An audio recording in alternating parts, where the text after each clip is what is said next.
Bonjour famille, nous sommes à notre 34e jour et encore une semaine on aura terminé et je vais vous inviter à ne pas lâcher parce que c'est au moment des distractions que généralement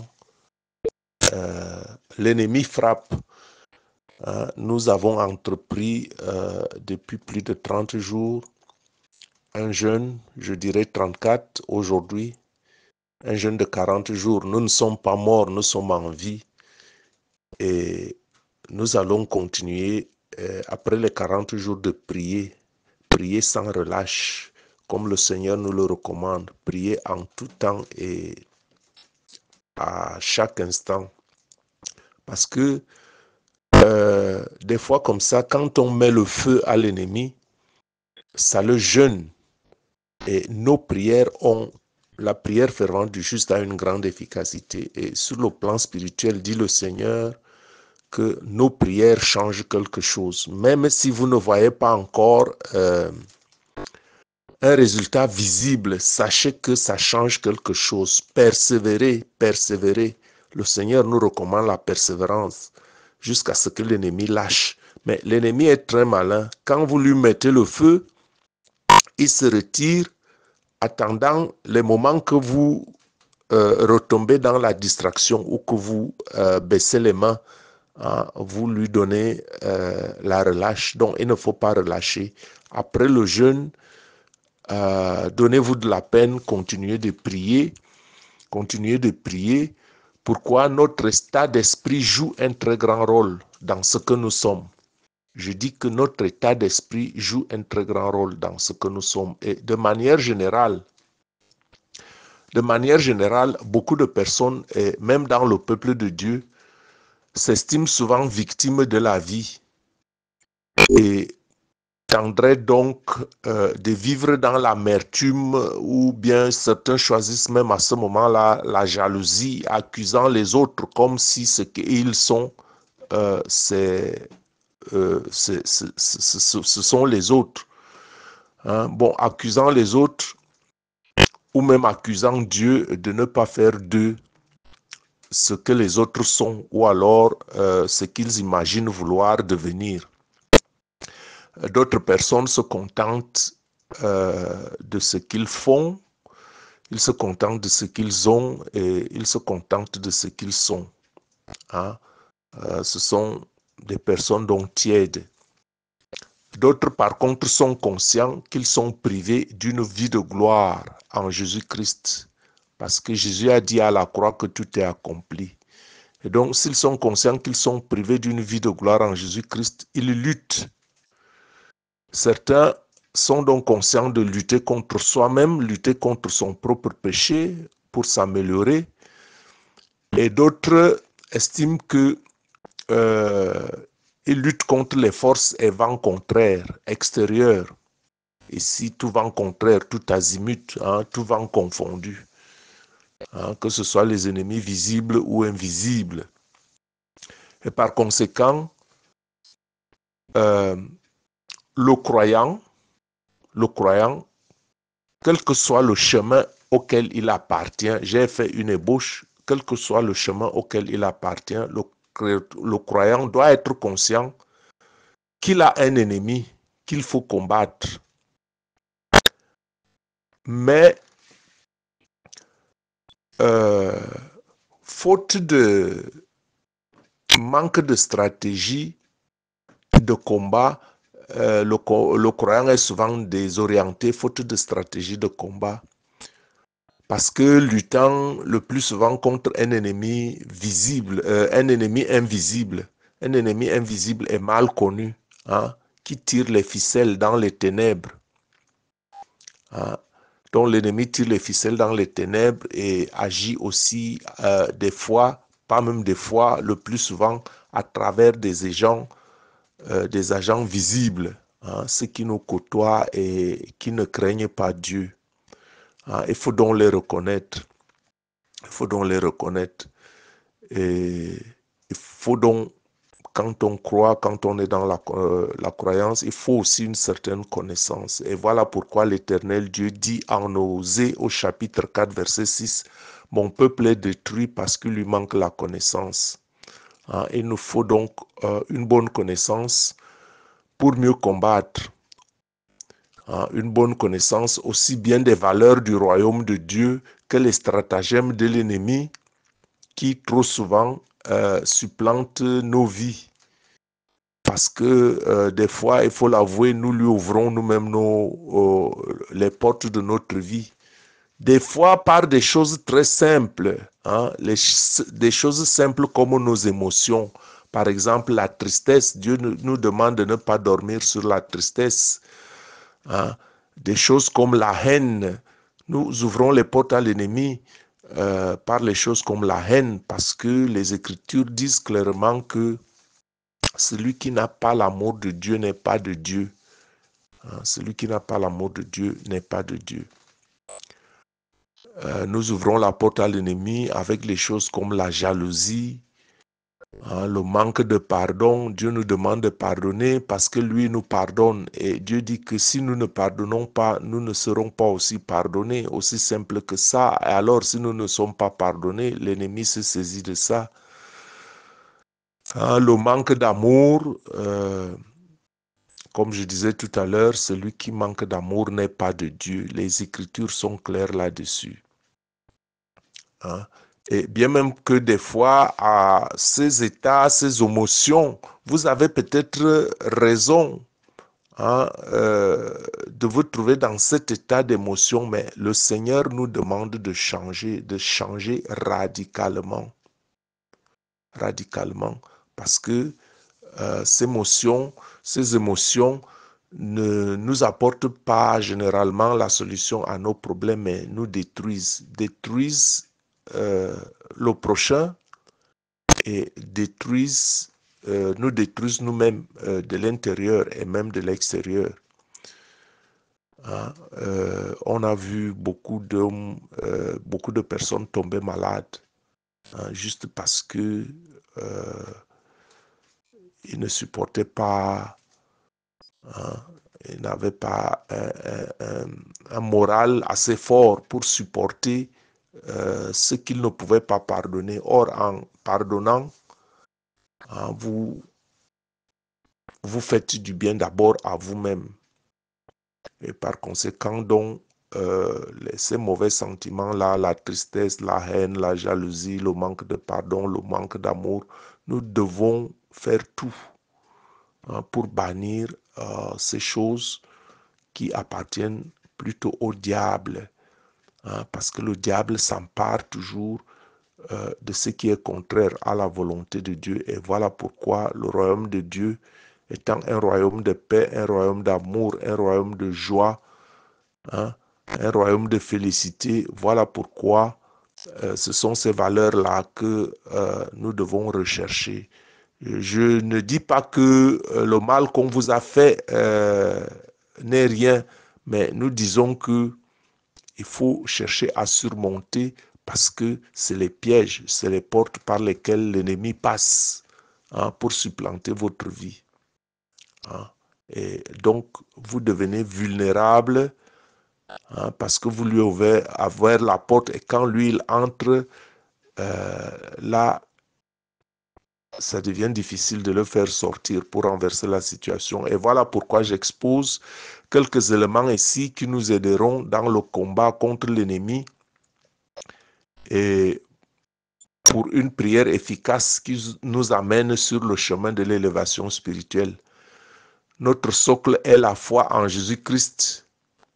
Jésus-Christ qui fait un avec sa parole, dont la loi fondamentale est l'amour. La loi fondamentale est l'amour. Donc quand vous versez dans la colère et dans la haine, vous avez là un grand problème. Vous vous comportez à ce moment comme Satan qui s'est rebellé contre Dieu parce que quand Dieu dit l'amour, vous vous dites la haine. Et donc, nous avons foi en Jésus-Christ qui fait donc un avec sa parole, dont la loi fondamentale est de l'amour, et nous voulons être obéissants à Dieu, et voilà pourquoi nous poursuivons l'amour et non la haine. L'amour de Dieu est l'amour du prochain. L'amour de Dieu nous pousse donc à la recherche de la communion avec son esprit. Je dis que l'amour de Dieu nous pousse à la recherche de la communion avec l'Esprit de Dieu. Et donc, un de notre cheval de bataille est donc la sanctification, parce que si nous recherchons l'Esprit de Dieu, l'Esprit Saint, il nous faut rechercher la sanctification qui nous met donc au large des forces des ténèbres, parce que la lumière de sa parole nous transporte dans l'admirable lumière, dans l'admirable lumière de son royaume. 1 Colossiens au chapitre 1, versets 12 et 13 nous dit « Rendez grâce au Père qui vous a rendu capable d'avoir part à l'héritage des saints dans la lumière, qui nous a délivrés de la puissance des ténèbres et nous a transportés dans le royaume du Fils de son amour, en qui nous avons la rédemption, la rémission des péchés. » Donc notre force est dans le Seigneur Jésus-Christ, par qui nous avons la rédemption et la rémission des péchés. Et nous faisons donc des armes de ce royaume les nôtres, comme cela est écrit en Éphésiens au chapitre 6, versets 11 à 18. Revêtez-vous de toutes les armes de Dieu afin de pouvoir tenir ferme contre les ruses du diable. Car nous n'avons pas à lutter contre la chair et le sang, mais contre les dominations, contre les autorités, contre les princes de ce monde des ténèbres, contre les esprits méchants dans les lieux célestes. Les Écritures sont claires. Les Écritures sont claires que nous avons la rédemption et la rémission des péchés par Jésus-Christ. Et notre force est donc en Jésus-Christ. Et si notre force est en Jésus-Christ, faisons des armes de Dieu nos armes pour lutter contre l'ennemi, parce que c'est un ennemi invisible, et quand nous avons les armes de Dieu, nous avons la bonne perche.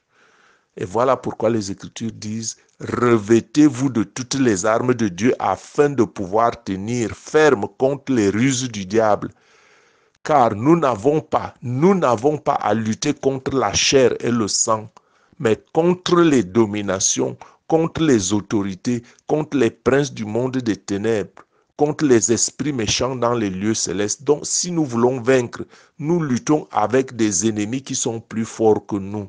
Nous ne pouvons pas utiliser nos armes. Nous ne pouvons pas utiliser notre intelligence humaine. Nous ne pouvons pas utiliser notre propre stratégie. C'est la stratégie de Dieu. Et c'est cette stratégie de Dieu qui était dans les traits enflammés de l'ennemi. Et voilà pourquoi le verset 13 dit, c'est pourquoi prenez toutes les armes de Dieu, prenez toutes les armes de Dieu, toutes les armes de Dieu afin de pouvoir résister dans les mauvais jours et tenir ferme après avoir tout surmonté. Tenez donc ferme.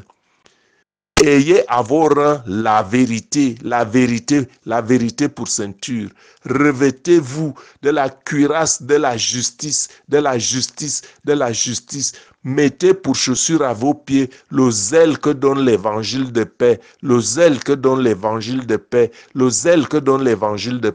Prenez par-dessus tout cela le bouclier de la foi. Les Écritures disent que le juste vivra par la foi et non par les circonstances atténuant les circonstances de la vie. Le juste vivra par la foi. Et voilà pourquoi le bouclier de la foi est une arme puissante. Le bouclier de la foi avec lequel vous pourrez éteindre tous les traits enflammés de l'ennemi. Avec la foi, vous pouvez éteindre tous les traits enflammés de l'ennemi. Prenez aussi le casque du salut et l'épée de l'esprit qui est la parole de Dieu. Faites en tout temps par l'Esprit toutes sortes de prières et de supplications. Veillez à cela avec une entière persévérance et priez pour tous les saints. Donc, mon frère, ma sœur, nous allons prier et nous allons prendre la résolution.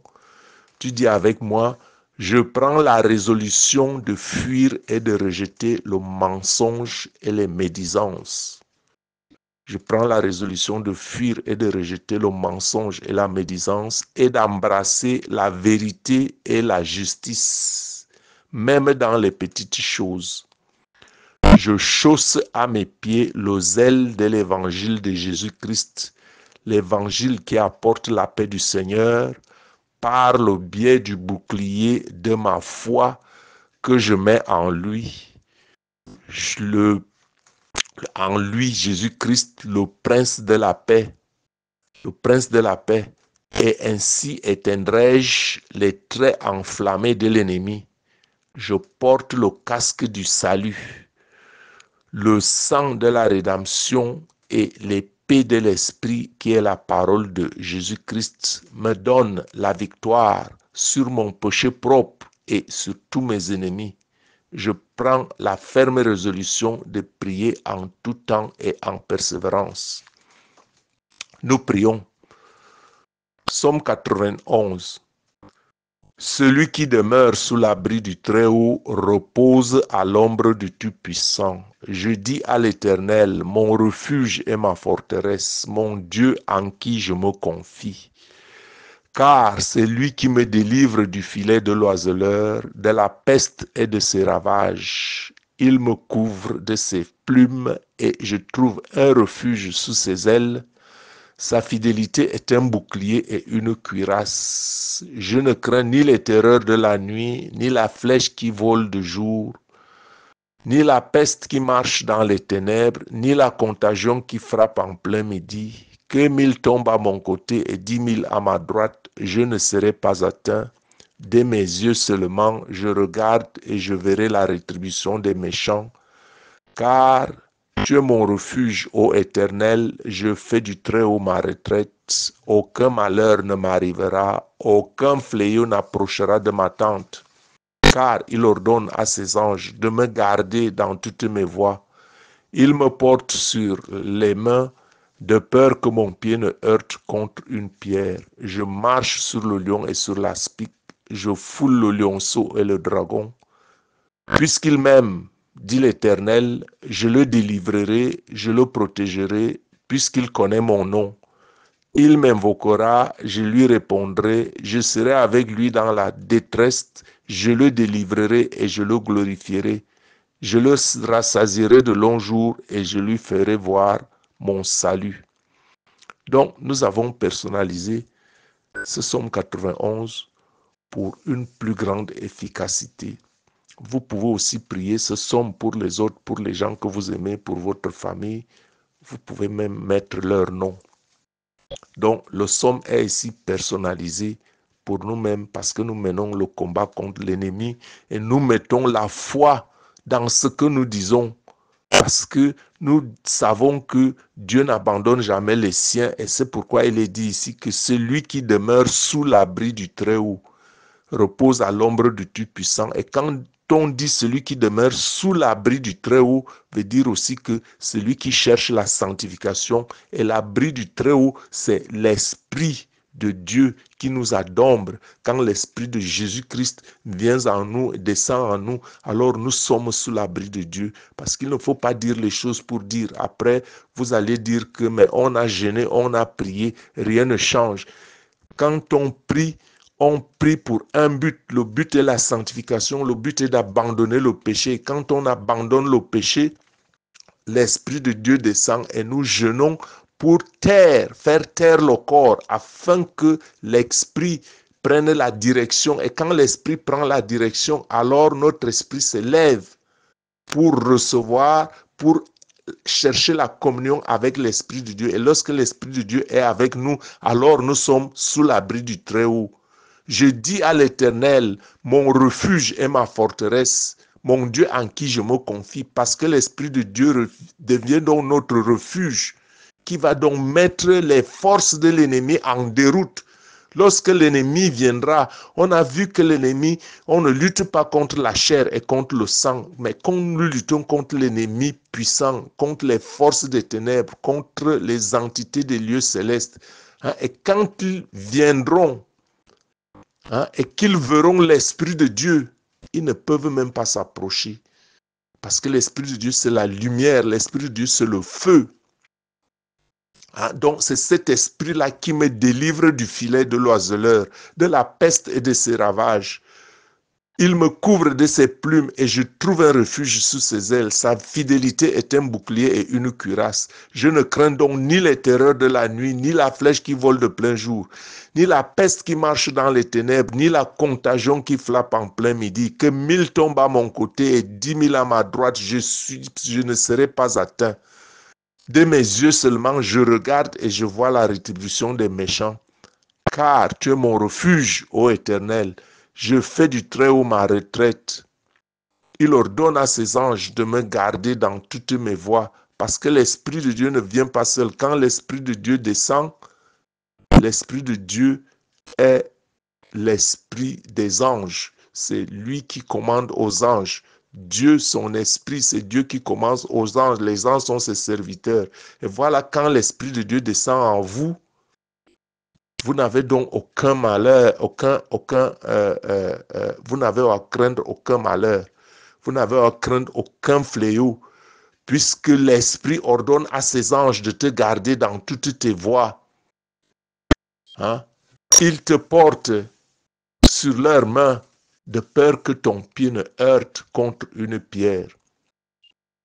Donc, tu marches sur le lion et sur l'aspic et tu foules le lionceau et le dragon.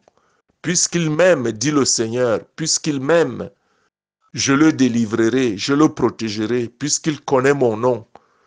Il m'invoquera et je lui répondrai. Je serai avec lui dans la détresse, je le délivrerai et je le glorifierai. Je le rassasierai de longs jours et je lui ferai voir mon salut. Donc, on va dire ce son pour la dernière fois, avec foi, avec force, avec puissance. Et la parole de Dieu est esprit et vie et elle s'accomplira. Celui qui demeure sous l'abri du Très-Haut repose à l'ombre du Tout-Puissant. Je dis à l'Éternel, mon refuge est ma forteresse, mon Dieu en qui je me confie. Car c'est lui qui me délivre du filet de l'oiseleur, de la peste et de ses ravages. Il me couvre de ses plumes et je trouve un refuge sous ses ailes. Sa fidélité est un bouclier et une cuirasse. Je ne crains ni les terreurs de la nuit, ni la flèche qui vole de jour, ni la peste qui marche dans les ténèbres, ni la contagion qui frappe en plein midi. Que 1000 tombent à mon côté et 10 000 à ma droite, je ne serai pas atteint. Dès mes yeux seulement, je regarde et je verrai la rétribution des méchants. Car tu es mon refuge, ô Éternel, je fais du Très-Haut ma retraite. Aucun malheur ne m'arrivera, aucun fléau n'approchera de ma tente.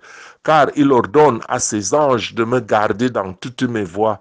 Ils me portent sur leurs mains, de peur que mon pied ne heurte contre une pierre.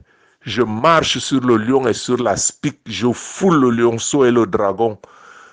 Puisqu'il m'aime, dit le Seigneur, je le délivrerai, je le protégerai, puisqu'il connaît mon nom. Il m'invoquera, je lui répondrai, je serai avec lui dans la détresse, je le délivrerai et je le glorifierai. Je le rassasierai de longs jours et je lui ferai voir mon salut. Donc, nous sommes arrivés à la fin de notre prière d'aujourd'hui et comprenez que dans ce verset, la clé, c'est d'aimer Dieu.